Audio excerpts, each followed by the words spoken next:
Hi, I'm Valerie Reid, and I have a spooky story for you. It's called The Mistletoe Bride by Jeanette Winterson. It is the custom in this part of England to play hide and seek on Christmas Eve. Some say the custom comes from Italy, where the party draws lots to decide who will be the devil and who will be the Pope. When this is decided, all the others in the party run away to hide themselves as well they can. Then the devil and the Pope search the house looking for sinners. Some are damned and some are saved. Then each must offer a forfeit to the devil and the Pope, usually a kiss. Tonight, my husband declares we will play hunter and hart. The ladies shall hide, the gentlemen shall hunt them. My husband sits me on his knee fondly and kisses me. I am his caught thing, but he has not had me yet. There is time for that. It is my wedding night. It is the custom in these parts to marry on Christmas Eve. It is a holy time, but glowing with strange lights. It is not yet Christ's day. It is still the day of unexpected visits and mummery. I come from elsewhere. I come from a wild country, though I am gentle born. My new husband is twice my age at 34. He tells me I am as near a bird as a creature without wings can be. He means it kindly. I am light-boned and fall without a mark. My footsteps leave no print.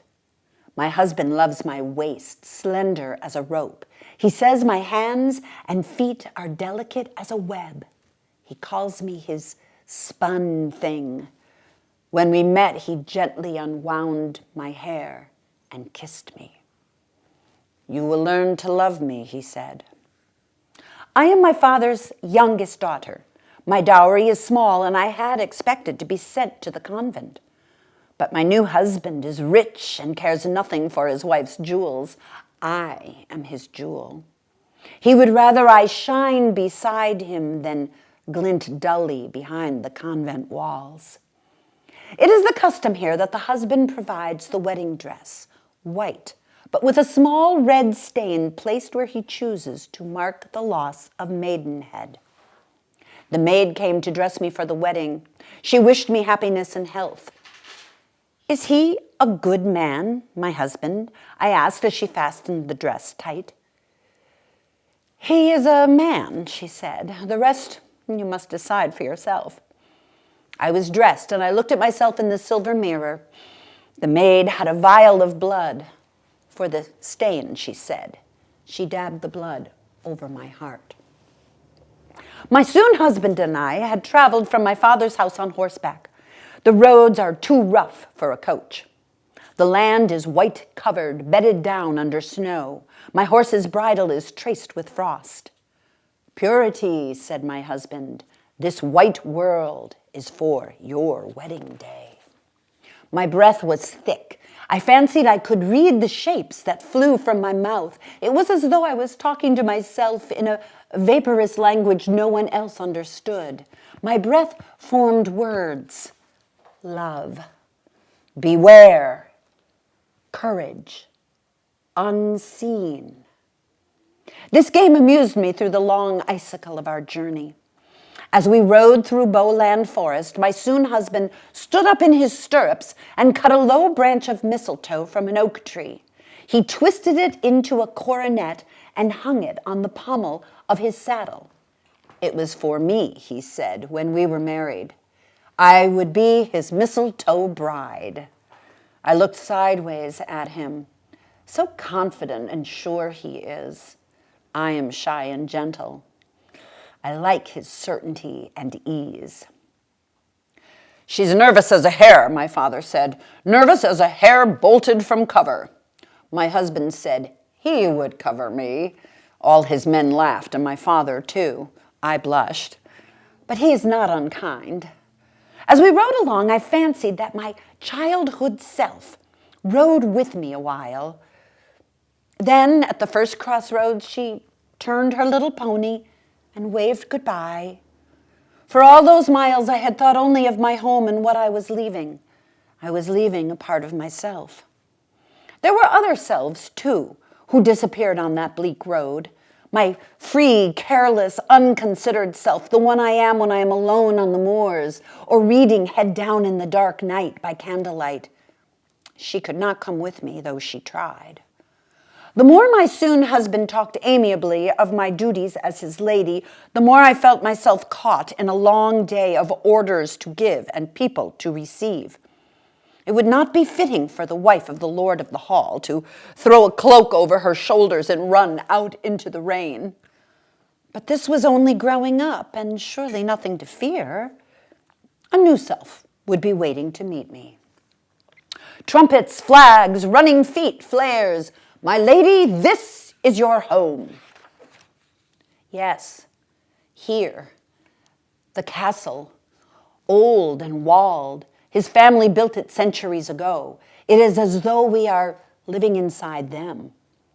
And at the drawbridge, there she is, waiting for me, the self I will become, older, graver, darker. She nodded as I rode over the tongue of the drawbridge. She did not smile. Trumpets, flags, bowed heads, flares, music. We are married. My new husband held my hand and whispered to me that he would always find me wherever I hid. He told me he could scent me. He buried his face in my neck and I sat on his knees. He told me he was my gentle hunter, that I should have the run of the house as I pleased. No harm could come to me here. While he was muzzling me, there was a tremendous knocking at the door. It is the custom on Christmas Eve that a stranger may come unexpected and unannounced and must be let in with pomp and ceremony. But it was my wedding day. The great doors were unbarred. The sound of hooves ricocheted around the vast stone hall as though it were full of invisible horses and invisible riders. Riding into the hall on a black mare came a lady veiled and dressed in green. She reined in the horse. She did not dismount. My husband went to her, offered his hand, lifted her down. He kissed her hand and welcomed her. He led her to me. I could not see her face, but her lips were red and her hair was black.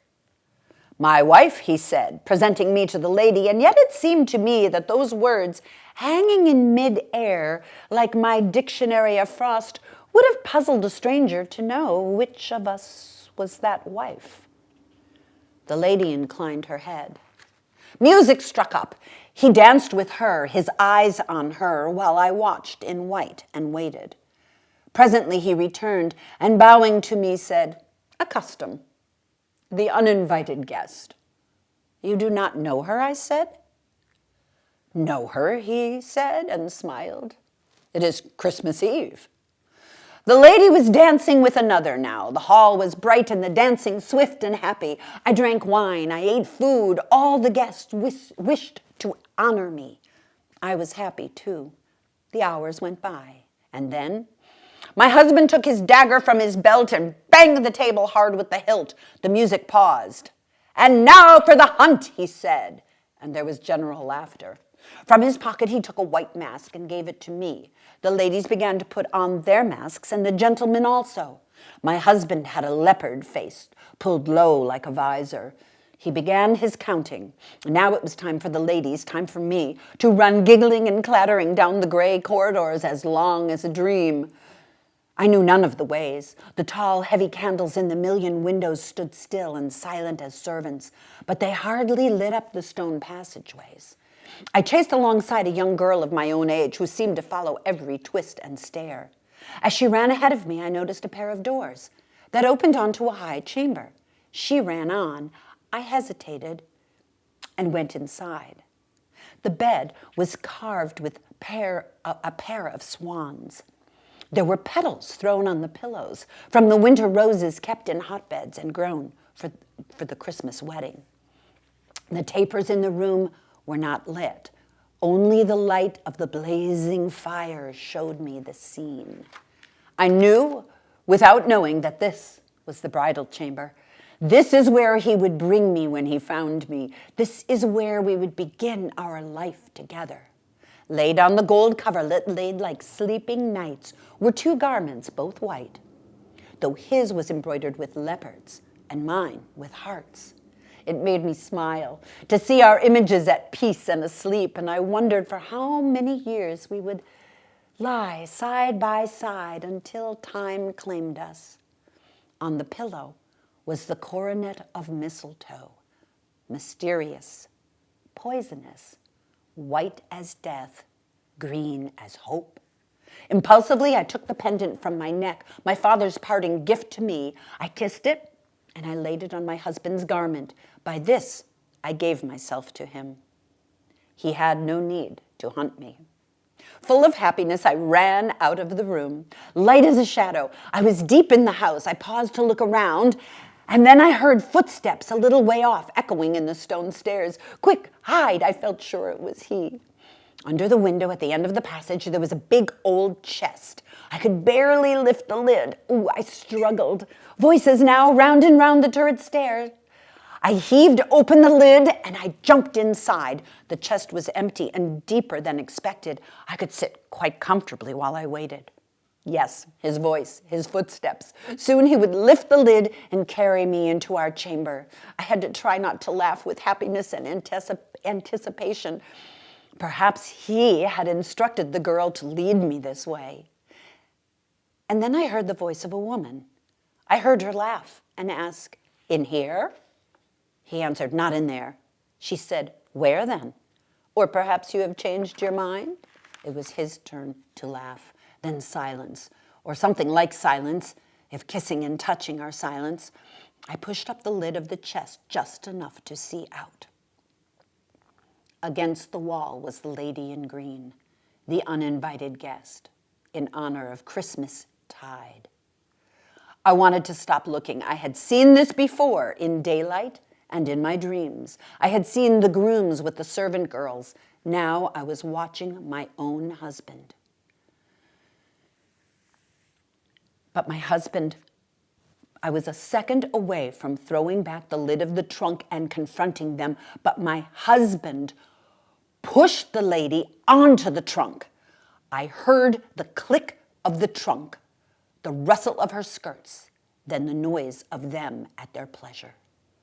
The box withstood the assault. I breathed with them both and waited. This was my wedding night. It was not long before I heard them moving away, their laughter and low voices, then their footsteps back down the dark stone stairs. My hands were shaking and damp, and I had no strength, so I turned on all fours and pushed up at the lid of the chest with my back. Nothing happened. I was trapped. My body was sweating. My heart was overbeating. I took a breath of what air was left and managed to lie on my back to attack the lid with both feet. The box was yielding, but it wouldn't give. The little click I had heard when he pushed her down, that had been the lock, unused for years and now jammed into its rusty keep. I shouted. He would hear me. Someone would come. Someone. Breathe. Listen. Breathe. No air. All I could hear was emptiness. Why would he come to his bridal chamber without his bride? Did I faint? I seemed to be sitting at home on the riverbank waiting for the sun to rise. Had I been there all night? Then I realized in terror that I would never see the sun rising again. My body was like a mist evaporating. Love, beware, courage, unseen. The words filled the smaller and smaller space of the chest, the smaller and smaller space of my chest. With my last breath, I did not die. I found myself lying on the floor beside the chest, the maid standing over me. "I saw what you did," she said. "I saw what they did." "I will confront him," I said to her, but she shook her head. That lady is his cousin. He is forbidden to marry her by the bishop. He must produce an heir. When you have done that for him, he will do away with you and marry her as he wishes. Do away with me? He will poison you with berry of mistletoe. Next Christmastide, the child you will conceive tonight will be weaned. Your business will be done, and she will come for him as surely as she came for him tonight. Who knows this? I said. We all know this, she said. Then will you help me escape? She did. She found me clothes from his closet, too big for me, but my body was safe inside them. I threw off my wedding dress and put it inside the chest. I took some gold and silver from his room and gave the maid the only coins I had brought from home. I left the necklace where it was on his nightshirt, to remember me by. The maid led me down a stairwell that took me to a door at the foot of the castle. The dark and hooded figure I had seen when I first entered still waited, motionless, at the drawbridge. The figure turned to me. I stared, defiant, and shook my head. The future is not fixed unless we allow it to be so. I walked away from the lit-up castle into the dark of Christmas. I walked through the night as though night were a country I could cross. And at dawn on Christmas Day, I came to a convent some miles away and rang the bell, fierce as the beginning of the world. The nuns came running to the gate and took me in. At Christmastide, they said, always comes some miracle or some mystery that cannot be explained. They asked for no explanation, and I gave none. And so I remained at the convent of the first miracle. I am the brewer here. It is my work to turn water into wine. 2 years later, on the shortest day of the year, at the winter solstice, a steward from the castle came to wheel and deal for some barrels of my mead. The lord of the hall was to be married again. He is unlucky, said the steward. Only last New Year he married a girl. They were so happy. She had a child, a boy, and then she fell into the moat. Her ghost is seen often, haunting the frosty battlements overlooking the moat where she slipped under the water and felt the ice close above her head. I had not heard that he had married, or so soon. I gave the steward more wine. I thought the Lord had married already, I said. They called her the Mistletoe Bride. Ah, yes, said the steward. I said he is unlucky. That particular lady disappeared on their wedding night 2 Christmases ago. No one knows what became of her. Then he leaned forward confidentially and whispered that there was another story, too. The bride's wedding dress had been found in an old chest, her body utterly decayed. When the servants lifted out the dress, there was no trace of a body at all, nothing but dust. It is a strange tale, I said to the steward, and as you say, the lord of the hall is unlucky in love. Who is it that he shall marry now, a young girl from a good family? The steward's face reddened, and not with the steam from the mulled wine. The lord of the hall has a son and heir now, but no wife, and so the bishop has granted him permission to marry his cousin. Dark hair, a red mouth, and a green dress, I said almost to myself. The steward looked surprised. Yes, he said, people say they are lovers already. Gossip, I said, no doubt. Oh, no doubt. I had the barrels loaded onto his cart, but before he left, I gave him one especially, a small cask for the bride and groom and their loving cup. I wove a coronet of mistletoe around it like a wedding band. A gift from the convent, I said. I did not say that I had added a distillation of mistletoe berries to the brew. There is no taste, only the sleep from which there is no waking.